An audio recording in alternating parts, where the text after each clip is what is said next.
আসলে হঠাৎ হঠাৎ দাওয়াত ভালোই লাগে। এই যে আমাদের স্বাধীন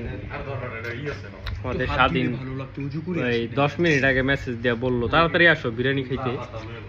আসলে আমি সারাদিন গেল, সে বললো না যে দাওয়াত খাওয়ানোর কথা।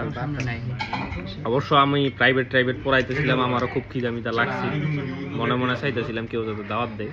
আলহামদুলিল্লাহ বহুত খিদা লাগছে, তো এখন খাবো। আমি চিন্তা করতেছি আমি যে আইলাম আমার দাওয়াত দিল শহর না হলো।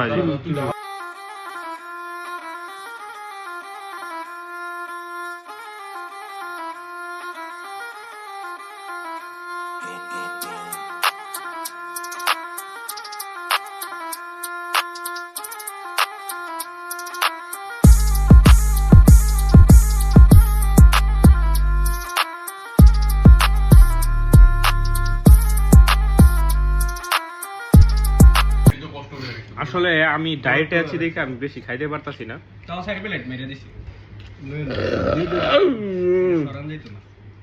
10% স্টোরেজ খালি হয়েছে।